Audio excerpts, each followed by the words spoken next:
जी, अस्सलाम वालेकुम। इस वक्त हमारे साथ मौजूद हैं बैनुल-अक़वामी सहाफ़ी। आप लोग यकीनन उनके वो किसी भी तारुफ का मोहताज नहीं है। अतहर काज़मी साहब, जिन्होंने बीबीसी में अपना बहुत बेहतरीन काम किया, इंटरनेशनल सहाफ़त पे उनकी बड़ी ज़बरदस्त गिरफ्त है। हिंदुस्तान के सामने पाकिस्तान का मुकदमा लड़ते हैं और बेहतरीन लड़ते हैं।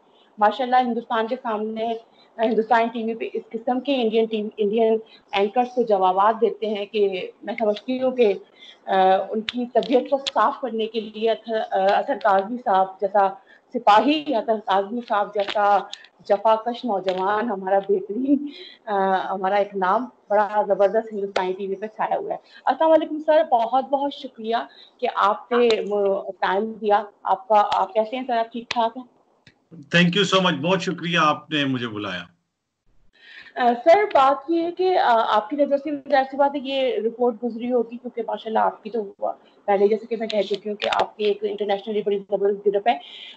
यूएन इंसानी हकूक़ की तंजीम ने अक़वाम मुत्तहिदा की, उन्होंने एक रिपोर्ट जारी की है जिसमें ये कहा गया है कि कश्मीर के हवाले से भारतीय जो फोर्सेज है, सिक्योरिटी फोर्सेज, वो शदीद जुल्म, मकबूजा कश्मीर शदीद जुल्म सितम कर रही है। और उसमें उन्होंने चंद सवालात भी पूछे हैं, गालिबन 7 सवालात। मैं पूछते ही चाहूँगी ये तमाम सिलसिला यकीनन अब अक़वाम मुत्तहिदा तक पहुँच गया है। तो ये सिलसिला अब जो कश्मीर की आज़ादी के हवाले से मैं पूछना चाहूँगी, क्या कश्मीर की आज़ादी करीब है? क्या वाक़ई में जो आज़ादी के लिए वो इतने 70 सालों से ज़ायद से वो जद्दोजहद कर रहे हैं कश्मीरी, क्या उनको खुलासी मिलने वाली है? देखिए, बात ये है कि ये मसला तो गुज़िश्ता 70 साल से अक़वाम मुत्तहिदा में पड़ा हुआ है।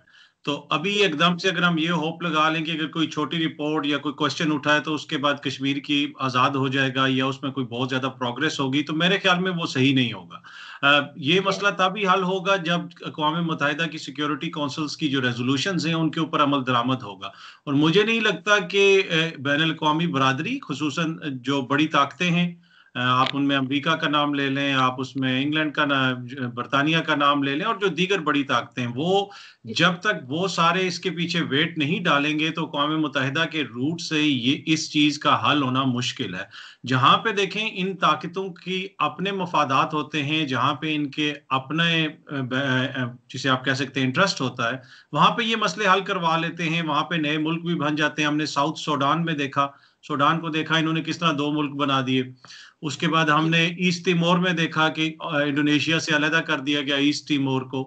तो वो वहाँ पे तो ये कर लेते हैं, लेकिन कश्मीर के मसले पे कुछ हद तक तो प्रोग्रेस हुई है, लेकिन उस हद तक नहीं हुई जिस हद तक हम ये समझें कि अब ये मसला जो है एकदम से हल हो जाएगा। Okay sir. सर मौजूदा सूरत हाल के मुताबिक जैसे कि आपने देखा कि चीन जो है वो भारत में काफ़ी हद तक आगे चला गया, और जबकि चीन की चूँकि ज़ाहिर-सी बात है मंडी जो है, माशी मंडी में उसका एक अपना नाम है। तो जितने भी ममालिक हैं वो ज़ाहिर-सी बात है वो चीन खत्ते के जितने भी ममालिक हैं वो ज़ाहिर-सी बात है चीन की जानिब जा रहे हैं। भारत हमें आलमी तौर पे तनहा होता हुआ नज़र आ रहा है। इसमें कितनी सदाकत है? और आप क्या कहना चाहेंगे कि जो भारत पाकिस्तान के साथ सिलसिला करना चाहता था कि हम आलमी तौर पे तनहा हो जाएँ, क्या उल्टी आँतें गले पड़ गई हैं? क्या वाक़ई भारत आलमी तौर पे तनहा होने जा रहा है? देखें, कुछ तो इश्यूज हैं भारत की फॉरेन पॉलिसी के साथ भी, और उसका जो ज्यादा उसके ऊपर असर पड़ रहा है वो उनकी जो डोमेस्टिक पॉलिसीज हैं उसका असर पड़ रहा है। अब जो मोदी साहब की हुकूमत है वो एक राइट विंग हुकूमत है, और जब से वो हुकूमत आई है भारत के अंदर राइट विंग का एक राइज आया है। हमने देखा है कि भारत पहले बैनुल-अक़वामी मीडिया में भारत के बारे में बड़ा पॉजिटिव इमेज होता था, और जिस तरह आपने भी जिक्र किया, पाकिस्तान के हवाले से अक्सर इस तरह की खबरें होती थी कि पाकिस्तान ने ये कर दिया, वो कर दिया, और कंसर्न शो किए जाते थे। लेकिन अगर आप बैनुल-अक़वामी तौर पे देखें तो बहुत सारे जो बैनुल-अक़वामी जरीदे हैं, न्यूज़पेपर्स हैं, वेबसाइट्स हैं, आलमी इदारे हैं, उनकी रिपोर्ट्स आप देखें तो भारत के हवाले से बहुत ज़्यादा कंसर्न्स शो किए जा रहे हैं, जिसमें एक्सट्रीमिज़्म के हवाले से, माइनॉरिटी राइट्स के हवाले से, वहाँ पे कुछ ऐसे क़वानीन लाए जा रहे हैं जिनको कहा जा रहा है कि ये इम्तियाज़ी क़वानीन हैं, इन क़वानीन के ज़रिए डिस्क्रिमिनेशन हो रही है। तो किसी हद तक तो भारत का जो बैनुल-अक़वामी तशख़्ख़ुस है वो डैमेज हुआ है, उनकी जो अंदरूनी पॉलिसीज़ हैं, उनकी जो डोमेस्टिक पॉलिसीज़ हैं और जो डोमेस्टिक पॉलिटिक्स है, उसकी वजह से। अब प्रॉब्लम ये है कि उस डोमेस्टिक पॉलिसीज़ को चेंज करना इतना आसान नहीं होगा मोदी जी की हुकूमत के लिए, इसलिए कि इन्हीं पॉलिसीज़ के ऊपर, इसी वेव के ऊपर, इसी नफ़रत की सियासत के ऊपर उन्होंने अपना वोट बैंक बनाया, उन्होंने अपनी हुकूमत बनाई। तो उनकी जो पूरी इमारत है उसकी बुनियाद ही नफ़रत, तफरकाबाजी और इसके ऊपर कायम है। लोगों को एक दूसरे से लड़ाना, लोगों को एक दूसरे के खिलाफ बात करना और इस किस्म के जो इंतहा पसंदाना सोच है उसके ऊपर उनकी पूरी सियासी इमारत खड़ी है। तो क्या वो एकदम से इसको खत्म कर देंगे? मेरा नहीं ख्याल कि उनके लिए इतना आसान होगा। और दूसरा ठीक ये है। है कि उनकी जानिब से भी कोई ऐसा इशारा नहीं मिला कि डोमेस्टिकली वो कोई चीज पॉलिसीज कोई चेंज कर रहे हैं जिसमें माइनॉरिटीज के हवाले से जो लोगों को वहां पे तहफुजात हैं, इदारों को तहफुजात हैं, उसमें कोई हो, कोई बेहतरी आए। हमने देखा कि यूरोपीय पार्लियामेंट ने भी रिपोर्ट्स आई, अक़वाम मुत्तहिदा की रिपोर्ट्स भी आई, उसके अलावा इंसानी हकूक के जो इदारे हैं उनकी रिपोर्ट्स भी आई।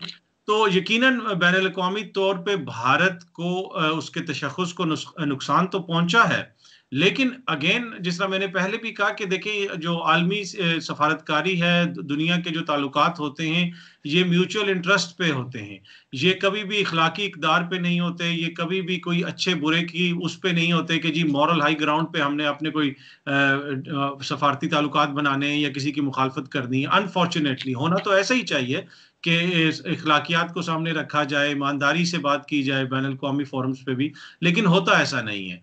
तो भारत एक बड़ी इकॉनमी है, वहां पे बहुत सारे लोगों की इन्वेस्टमेंट है, बहुत सारे ममालिक की इन्वेस्टमेंट है, तो बहुत सारे ममालिक उनको नाराज नहीं करना चाहते। दबे दबे लफ्जों में तो बातें तो होती हैं, लेकिन अगर ये कहा जाए कि भारत एकदम से आलमी सतह पे तनहा हो गया है तो ये सही नहीं होगा।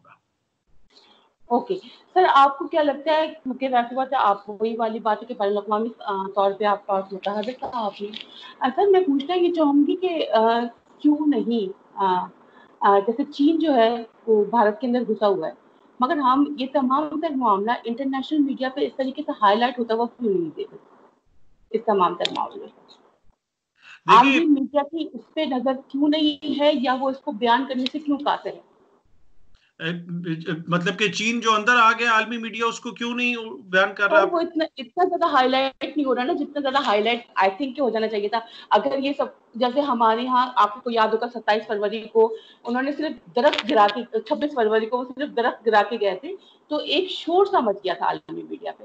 अब चीन जो है वो, और उसमें जाहिर सी बात है भारत का अपना खुद का भी अपना किरदार था। अब चीन कितनी हद तक आगे बैठ गया और वो एक इंच भी पीछे हटने की कोशिश नहीं कर रहा, जबकि उनके वजारत जो दिफा है उन्होंने आवाम से ये कहा, मीडिया से ये कहा कि वो राजी हो चुके हैं पीछे जाने पे, जी बैक स्टेप लेने पे, पर वो नहीं, ऐसा कुछ नहीं हुआ।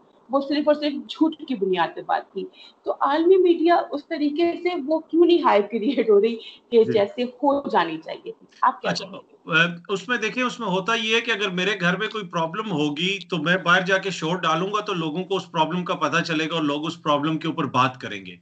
अगर मेरे घर में प्रॉब्लम होगी और मैं उसके ऊपर कंबल डाल दूंगा तो किसी को तो पता ही नहीं चलेगा। तो भारत ने यही किया हुआ है कि भारत तो कह रहा है कोई मसला ही नहीं। आपको याद होगा कि शुरू में जब चाइना आया तो भारत ने तो कहा कि नहीं नहीं नहीं, ऐसा तो कोई मसला ही नहीं है, तो मसला बिल्कुल हल हो जाएगा, कोई प्रॉब्लम नहीं है। उसके बाद तो जब उनके फौजियों की वहां पे हलाकतें हुई उसके बाद थोड़ी सी चीज सामने आई, लेकिन उसके बाद भी अगर आप भारतीय रियासत का रवैया देखें कि अपने उनकी फौजियों की वहां पे हलाकतें हुई हैं, जो प्राइम मिनिस्टर मोदी हैं उन्होंने लफ्ज चीन एक दफा भी यूज नहीं किया अभी तक, जब से ये तनाजा शुरू हुआ है। चीन होता है ना कि वो कहते तो सही ना कि चीन की फौजें हमारे मुल्क में आ गई हैं, उनके डिफेंस मिनिस्टर कह दें, उनके आर्मी चीफ कह दें, उनका आर्मी का जो ऑफिशियल ट्विटर हैंडल है वो कह दे कि चीन ने हमारे मुल्क के अंदर दरअंदाजी की है और अंदर घुस आया है। वो तो इस चीज को मानते ही नहीं है। वो तो इस वक्त अब बेसिकली उनकी स्ट्रेटेजी ये थी कि हम चीन को राजी कर लेंगे, वापस भेज देंगे, और ये जो हमारी, जिसको आप कह सकते हैं कि एक तरह से आप इंसल्ट कह सकते हैं, एक तरह से आप उनको शर्मिंदगी भी होती है अगर किसी भी मुल्क की फौज आपके मुल्क में आ जाए, तो यकीनन ये कोई आपके लिए कोई बाइसे इज्जत और बावकार चीज तो नहीं है। तो वो इसको छुपाने की कोशिश करते रहे, लेकिन मसला ये है कि अब तो दुनिया ने भी देख लिया है। अभी जब मोदी गए हैं लद्दाख में अपने ट्रूप्स से वहां पे खिताब करने के लिए, आगे तो एरियाज में वो जा नहीं सके इसलिए कि आगे अभी भी चाइनीज आर्मी एक कदम भी पीछे नहीं गई, वो वहीं पे खड़ी है। तो वहां पे भी मोदी ने फौजियों से खिताब के दौरान भी एक दफा भी लफ्ज चीन का इस्तेमाल नहीं किया कि ये चीन यहाँ पे आ गया। तो उसके ऊपर जो आलमी मीडिया के अंदर हेडलाइंस लगी उसमें भी ऐसे हेडलाइंस लगी कि मोदी ने वहां पे भी जाके चीन के ऊपर तंज की है, ताने मारे हैं, खुल के चीन का नाम नहीं लिया। आलमी मीडिया में भी इस तरह की खबरें आई हैं। तो अब वो सबको इस चीज का अंदाजा है और आलमी मीडिया भी इसको रिपोर्ट कर रहा है। लेकिन अगर आप ये देखें कि वो जो कहते हैं कि मुआहदा हो गया, चीन वापस जा रहा है, चीन के फौजी वापस चले जाएंगे। वो क्या करते हैं जी, हमें एक सोर्सेज ने हमें बता दिया, सूत्र ने हमें बता दिया, सोर्सेज हमें बता रही हैं। भाई आपकी अपना मुल्क है, आपके अपने मुल्क में फौज आई हुई है चाइना की, आपको सोर्सेज की क्या जरूरत है? आपका डिफेंस मिनिस्टर कहाँ पे है? आपका इंफॉर्मेशन मिनिस्टर कहाँ पे है? आपका प्राइम मिनिस्टर कहाँ पे है? वो बाहर निकल के आके क्यों नहीं बताते कि मुआहदा हो गया और वो वापस जा रहे हैं? वो ये हम्म। खाली जो है वो ऐसी बातें किए जा रहे हैं और मीडिया के जरिए इंफॉर्मेशन फैलाई जा रहे हैं कि जी वो वापस जा रहे हैं, मुआहदा हो गया, बातें हो रही हैं, टॉक्स वहां पे हो रही हैं, पर चाइना ने कोई भी वापस जाने के बात नहीं की। अब इनके मीडिया में एक बड़ी मुजायका खेज किस्म की खबर इन्होंने चला रहे कि जी दोनों फौजें डिसंगेज होंगी, दोनों फौजें पीछे जाएंगी। भाई पहले तो आप ये कह रहे थे कि वो हमारे अंदर आ गए और उन्होंने हमारे एरिया में आके हमारे बंदों को मारा, तो अब आप किधर से पीछे जाएंगे? आप अपने ही एरिया से पीछे जाएंगे। आप तो ये कह रहे थे ना कि चाइना ने इधर आके हमारे बंदों को मारा है हमारे एरिया में, तो अब आप कह रहे हैं हम भी पीछे जाएंगे, वो भी पीछे जाएंगे। तो ये सारा वो मसले को छुपाने की कोशिश कर रहे हैं, पर जितना वो कहते हैं ना कि एक झूठ को छुपाने के लिए फिर आपको बार बार झूठ बोलना पड़ता है और आखिरकार सारी चीजें एक्सपोज हो जाती हैं। तो हो रहा ऐसा ही है। लेकिन जहां तक मिलिट्री टॉक्स का ताल्लुक है वो चल रही हैं, और as a responsible world citizen, as a responsible Pakistani citizen, और यही हमारी रियासत का मौकफ भी है, हम चाहते हैं कि उनका मसला बातचीत से हल हो, और जंग किसी भी मसले का हल नहीं है, और दोनों मुल्क जो है अच्छे तरीके से इस मसले को सॉल्व कर लें। अच्छा, बिल्कुल। सर, आपको क्या लगता है कुलभूषण यादव का मामला कहाँ जाके बैठेगा? कल आपने देखा कि जैसे कांस्टेंट रसाई के हवाले से बात भी हुई और भारतीय सफारतकार अपने ही बंदे से, मतलब कुलभूषण यादव से मिलने बगैर चले गए।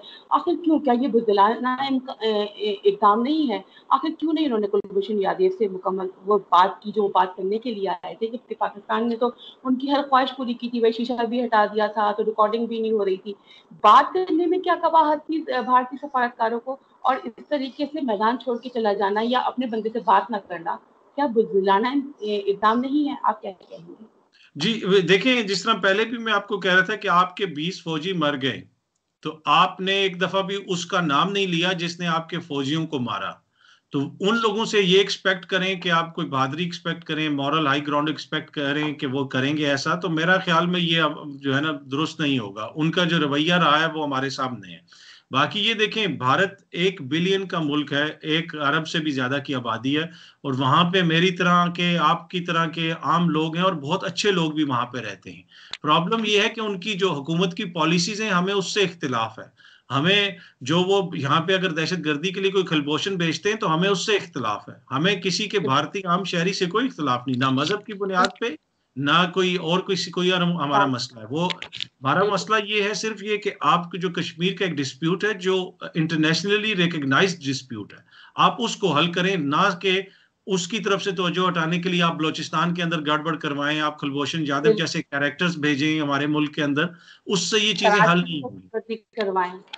बिल्कुल। और देखें, ये कोई आज की बात नहीं है, ये दूसरे मुल्कों में दरअंदाजी करना, और खुसूसन पाकिस्तान के वाले से, ये ईस्ट पाकिस्तान में, बांग्लादेश में हमने देखा कि मोदी जी ने जाके फिर खुद माना कि हमारी रियासत ने वहां पे जो ऐसे एलिमेंट्स थे जो रियासत पाकिस्तान के खिलाफ लड़ रहे थे, हमने उनकी सपोर्ट की, उनको असला भी दिया। और उस वक्त कांग्रेस की हुकूमत थी, इंदिरा गांधी साहिबा की हुकूमत थी, कांग्रेस की हुकूमत थी जिस वक्त ये हुआ सब कुछ। तो मसला ये है कि भारत की जो रियासत की पॉलिसीज हैं उससे हमें इख्तिलाफ है। हमें भारतीय लोगों से कोई इख्तिलाफ नहीं, हमें भारत की आम जो लोग हैं उनसे कोई इख्तिलाफ नहीं। हम चाहते हैं कि पूरे जो रीजन में पीस हो, चाहे चीन हो, चाहे पाकिस्तान हो, नेपाल हो, भूटान हो, बांग्लादेश हो, श्रीलंका हो। हम चाहते हैं कि भारत की रियासत सबके साथ अच्छे ताल्लुकात इस्तवार करे। और जिस किस्म की दहशतगर्दी उन्होंने पाकिस्तान में करवाई, उन पर इल्जाम है, इसलिए कि अगर वो कहते हैं कुलभूषण यादव जो हैं वो इनोसेंट हैं, तो आलमी अदालतें इंसाफ कह देती ना कि पाकिस्तान आपने गलत किया है, कुलभूषण को यहीं से आप रिहा करें और इनको भेज दें। उन्होंने ये नहीं कहा।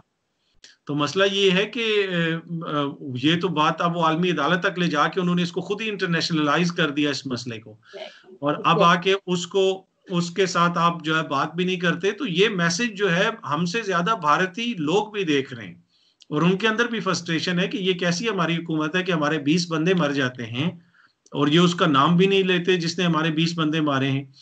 और ये कैसी हुकूमत है कि कुलभूषण यादव जिसने अपनी जिंदगी को खतरे में डाल के एक मुल्क में जाके, अपने मुल्क के लिए तो चले वो काम कर रहा था ना, अपने मुल्क की उसको ड्यूटी दी गई, वो काम कर रहा था, तो अब आप उसके साथ कैसा सलूक कर रहे हैं? तो ये है कि मीडिया में आप जितना मर्जी कहते रहें कि हमने डिजिटल स्ट्राइक कर दी, हमने ये कर दिया, वो कर दिया, इससे मसला हल नहीं होगा। और जो है लोगों के जो तहफ़्फ़ुज़ात हैं, और स्पेशली जो इंडियन नेशन जो है, उनके अंदर फिर मायूसी फैलेगी कि हमारी हुकूमत का तर्ज अमल कैसा है। ठीक। सर, आपने देखा कि भारतीय जो साबिक आर्मी के अफसरान हैं, वो बड़ी खुल्लम खुल्ला अपने चैनल पे आकर पाकिस्तान को धमकी देते हैं, कभी कराची के हवाले से, कभी बलूचिस्तान के हवाले से, बुकीज के नंबर है हमारे पास, इस किस्म की बातें करते हैं। कराची के हवाले से बातें करते हैं कि पैसा चला दो और 5 कोर आर्मी को खुदा न करे, यहाँ पे जो 5 कोर है उसको खुदा न करे खत्म कर दो। सर, क्या ये भारत मीडिया के तौर पे, ज़राए इब्लाग के तौर पे क्या दहशतगर्दी का तासुर नहीं दे रहा?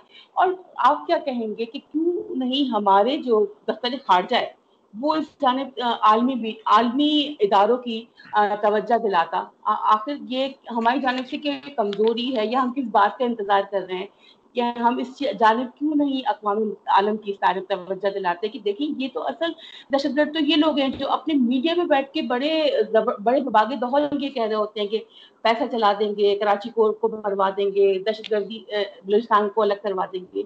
सर, क्यों जी, हमारी जानिब से खामोशी क्यों है इस टॉपिक पे, इस देखें, बात पे, इस एक तो ये है ना कि अगर आप पाकिस्तान के किसी भी इंस्टीट्यूशन का आप रवैया देख लें, कभी भी पाकिस्तान से इस किस्म के बयानात नहीं आए। ये एक शो करता है कि कितनी इमेच्योर वहां के जो जिम्मेदार लोग भी हैं, उनकी जहनीत को शो करता है कि कितने इमेच्योर हैं, किस किस्म की बातें करते हैं। ना सिर्फ टीवी पे, बल्कि उनके साबिक आर्मी चीफ ने एक महफिल के अंदर बैठ के ये बात की और कहा कि ये इस किस्म का जो रवैया ये इख्तियार करना चाहिए, हमें बलूचिस्तान में ये करना चाहिए, हमें वो करना चाहिए, उनके एक्स आर्मी चीफ।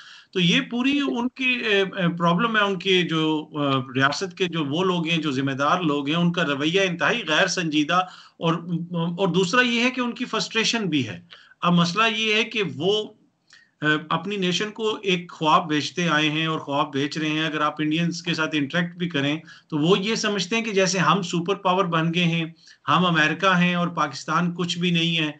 और अब फिर दूसरी जानिब वो ये देखते हैं कि हमारी हुकूमत पाकिस्तान पे इतने इल्जामात लगाती है, ये करती है, वो करती है, पर कर कुछ नहीं सकते। किया क्या आपने?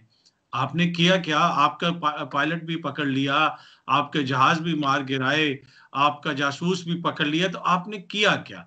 तो देखें, उन्होंने तो सिर्फ बातें ही करनी है इन सब के, जो तो वो बातें करते रहे, उससे हमें क्या फर्क पड़ता है? वो खुद ही, उनको रोकने के बजाय उनको इजाजत होनी चाहिए कि जितना मर्जी बोलो, जितना वो बोलेंगे उतने ज्यादा वो एक्सपोज होंगे और ये रिकॉर्ड का हिस्सा बनता जाएगा और ये जो है दुनिया देखेगी। और दूसरा मैं ये कहता हूँ कि ये जो जो मेरा और आपका अभी इंटरव्यू हो रहा है ना, ये एक तरह से डिजिटल आर्काइव है। आज से 100 साल बाद, 200 साल बाद, 300 साल के बाद, 400 साल के बाद जो आर्कियोलॉजिस्ट आएंगे वो जमीन नहीं खोदेंगे, वो ये डिजिटल आर्काइव्स खोदेंगे। इसमें देखेंगे कि उस वक्त कौमें क्या कर रही थी, लोग क्या कर रहे थे।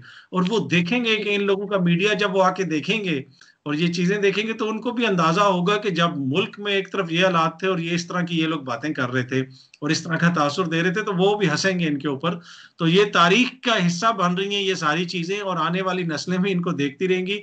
जहां तक ये कि क्या पाकिस्तान पे उनको एक्शन लेना चाहिए, बस ये है कि जिन्होंने कुछ करना होता है, जिन्होंने कुछ करवाना होता है, वो टीवी पे बैठ के ऐसे नहीं करते। ये टीवी में आके जो है ना, जिसे कहते हैं जुबानी जमा खर्च कर रहे हैं, अपनी कौम को तसल्ली दे रहे हैं।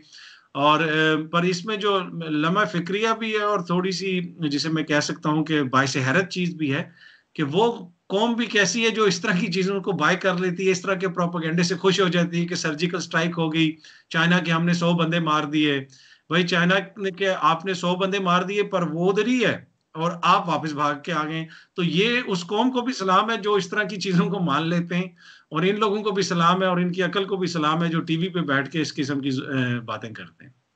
सर, बस आखिरी सवाल कि क्या मोदी भारत के लिए बहुत खतरनाक साबित हो रहा है? क्योंकि जैसे कि आपको याद होगा कि जनरल हमीद गुल साहब ने एक पेशन गोई की थी कि मोदी ही भारत का असल दुश्मन साबित होगा। अब भारत को, मतलब मैं एग्जैक्ट लफ्ज मुझे, एक्चुअल लफ्ज मुझे याद नहीं आ रहे इस वक्त ऑनेस्टली स्पीकिंग, कि अब भारत के लिए मोदी का आना भारत के लिए खतरनाक साबित होगा। तो सर, क्या वाकई में ये मोदी क्या भारत का वजीर आजम है या भारत का दुश्मन साबित हो रहा है? देखिए, एक तो ये है कि मोदी जो है वो डेमोक्रेटिकली इलेक्टेड प्राइम मिनिस्टर हैं। मोदी जो है वो भारतीय अवाम की जहनीत की अक्कासी करते हैं, मेजॉरिटी की। हम अगर ट्रंप के ऊपर तनकीद करते हैं तो हमें फिर पूरी उन सब के ऊपर तनकीद करनी पड़ेगी जिन्होंने ट्रंप को वोट दिया। मोदी ने आके कोई ऑल ऑफ सडन जिस दिन हुकूमत संभाली उस दिन आके ये पॉलिसीज नहीं बनाई, ये नफरत की सियासत उस दिन नहीं की। जब जब बाबरी मस्जिद टूटी थी 90s में, उससे पहले बीजेपी को कितने वोट पड़ते थे? बीजेपी किधर थी? बीजेपी का कारनामा ही क्या है? जिस तरह देखे ना, कोई कहता है, मियां साहब कहते हैं मैंने मोटरवे बनाई है, खान साहब कहते हैं मैंने शौकत खान अस्पताल बनाया है, ये वो, हर किसी की अपनी अपनी एक चीज होती है, अपना एक होता है कि ये मेरा कारनामा है। बीजेपी का क्या कारनामा है? बाबरी मस्जिद तोड़ना, यही तो इनका एक कारनामा है, और क्या कारनामा है? ठीक है। गुजरात में जब ये थे वजीर वजीर जैसे कहते हैं आला कहते हैं उधर, मेरे ख्याल में उनको वो चीफ मिनिस्टर को, आई डोंट नो हिंदी में वो लोग क्या कहते हैं, पर जब वहां पे वो वजीर आला थे तो वहां पे उनका क्या हुआ, गुजरात में जो राइट्स हुए, मुसलमानों को मारा गया, सो मच सो कि अमेरिका और इंडिया ने मोदी को वीजा भी नहीं दिया था विजिट करने के लिए। तो क्या लोगों को नहीं पता था कि मोदी की सियासत क्या है, मोदी की सियासत किस तरफ जा रही? तो ये एक सोसाइटी का एक बड़ा सेगमेंट है वहां पे जिसमें रेडिकलाइजेशन हुई है और इंतहा पसंदी बढ़ी है, और जिसकी वजह से यकीनन मुल्क के अंदर नुकसान हो रहा है, आलमी सतह पे भी नुकसान हो रहा है। और इसलिए कि जब आपका मुल्क इतना डाइवर्स हो, इंडिया एक बड़ी पॉपुलेशन है, जिस तरह मैंने पहले भी कहा, डाइवर्स है, मुख्तलिफ एथनिसिटीज वहां पे रहती हैं, मुख्तलिफ मजाहिब वहां पे रहते हैं, मुख्तलिफ कल्चर्स के लोग वहां पे रहते हैं। वहां पे अगर आप एक कल्चर या एक मजहब लोगों के ऊपर थोपने की कोशिश करेंगे, लोगों को इस तरह करेंगे, तो उसका नुकसान होगा, मुल्क के अंदर अफरा तफरी फैलेगी, आपकी इकोनॉमी को नुकसान पहुंचेगा, बैनुल अक़वामी तौर पे आप लोगों को नुकसान पहुंचेगा। तो वो हो रहा है और ये सारी दुनिया देख रही है कि वो हो रहा है। लेकिन बात वही है कि जब तक दुनिया के इकोनॉमिक इंटरेस्ट हैं इंडिया के साथ, तो तब तक ये सब कुछ चलता रहेगा। और अब देखना है कि ये भारतीय जो अवाम है वो क्या फैसला करते हैं कि अगले इंतखाबात में वो दोबारा नफरत की सियासत को तरजीह देते हैं या किसी और को चूज करते हैं। सर वैसे तो पहले मैंने कहा था कि आखिरी सवाल है बस, मगर ये वाकई में आखिरी सवाल होगा, सॉरी आपका टाइम ले लूं, कि क्या भारत वाकई अब हिंदुस्तान बनने जा रहा है? जिस तरीके के मामला हैं वहाँ पे और मोदी की इंतहा पसंदी का जैसे आपने जिक्र किया, क्या वाकई में भारत अब हिंदुस्तान की जाने जा रहा है? देखें, एक तो ये है कि उस रियासत का अपना क्या मजहब हो, क्या उनका हो, ये उनका पूरा हक है। इसलिए कि हम कहते हैं हम पाकिस्तान हैं, हम इस्लाम का किला हैं, ठीक है। तो हम अगर खुद इस्लाम के ऊपर सब कुछ करते हैं तो हम दूसरे को क्रिटिसाइज नहीं कर सकते कि वो अपने मजहब का निफाज ना चाहें, लोगों की ख्वाहिश ना हो।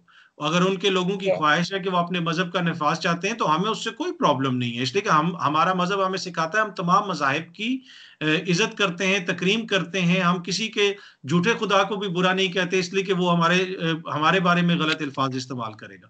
तो हमारे लिए मुझे इससे कोई मसला नहीं है कि वो क्या बनने जा रहा है, पर प्रॉब्लम ये है कि उसके बीच में जो दीगर लोग हैं, जो माइनॉरिटीज के राइट्स हैं, उसके ऊपर हमें तवज्जो देनी चाहिए और उनको सोचना चाहिए कि जब आपकी इतनी बड़ी पॉपुलेशन है, इतनी डाइवर्स पॉपुलेशन है, तो जहां पे आप इस तरह के नारे लगाएं कि आप जय श्री राम के नारे लगा के जाके मुसलमानों को मारें, दलितों को मारें, तो उससे नफरतें फैलेंगी। और ये चाहे उधर हो कमल, या ये पाकिस्तान में हो, पाकिस्तान में भी माइनॉरिटीज के खिलाफ कोई करे तो देखिए, अगर हम इंडिया पे तनकीद करते हैं, हम इसलिए तनकीद करते हैं इंडिया के टीवी पे बैठ के कि वहां पे प्रॉब्लम्स हैं, पर अगर हमारे अपने मुल्क में प्रॉब्लम होगी तो फिर हमारे पास कोई मॉरल अथॉरिटी नहीं है कि हम जाके उनके ऊपर तनकीद करें या हम दुनिया को जाके बताएं कि वो भारत ये कर रहा है। तो माइनॉरिटीज के हवाले से हमारे मुल्क में भी जो इश्यूज हैं उस पर भी हमें जो है वो देखना चाहिए। और खुसूसन हालिया दिनों में जो हम कंफ्यूज कर देते हैं, प्रॉब्लम ये होता है कि हम भारत के साथ जो हमारी ताल्लुकात अच्छे नहीं है, हमारी जो है जंगें हुई, हम उसको कंफ्यूज कर देते हैं हिंदुओं के साथ। हमारे हिंदुओं से कोई लड़ाई नहीं है, हमारा मसला कश्मीर है, हमारा मसला प्रिंसिपल है, हमारा मसला इखलाकियात है, हमारा मसला इंसानी हकूक है, हम उसके ऊपर बात करते हैं, हम मजहब के ऊपर बात नहीं करते। पाकिस्तान के अंदर जो हिंदू हैं, सिख हैं, क्रिश्चियन हैं, ईसाई हैं, या दुनिया भर में जहां पे भी हैं, हमारा उनके साथ कोई प्रॉब्लम नहीं है। हम एक अमन कौम है, हमारे वजीर आजम साहब ये बार बार कहते हैं, हमारे आर्मी चीफ ये बार बार कहते हैं, हमारे डीजी ISPR ने कई दफा ये कहा है, और जनरल आसिफ गफूर साहब ने तो एक बड़ी खूबसूरत बात की थी, उन्होंने कहा था जब जंगें होती हैं तो इंसानियत हारती है। तो हमें इस तरह का कोई मसला नहीं है। हमें तो दुख होता है अगर पाकिस्तान में भी किसी माइनॉरिटी के खिलाफ कोई बात होगी तो आप भी आवाज उठाएंगी, मैं भी आवाज उठाऊंगा, इसलिए कि हमारी तरबियत है ये, और हम चाहते हैं कि सब लोगों को उनके हकूक मिले। और भारत जो है अगर वहां पे वो अपने मजहब का नफाज चाहता है तो सौ बिस्मिल्लाह करे, हमें उससे कोई इशू नहीं है, पर उसके बीच में वो दूसरों के हकूक का कम से कम यकीनी बनाए कि दूसरों के हकूक का तहफ्फुज हो वहां पे। इंशाल्लाह जी। थैंक यू सो मच अतर काज़मी साहब, अपने कीमती वक्त नवाजा। और मेरी ख्वाहिश होगी कि आप वक्तन फ़वक्तन अगर अपना टाइम हमें देते रहें तो बहुत बहुत शुक्रिया। Thank you so much. अल्लाह हाफिज। बहुत शुक्रिया, थैंक यू।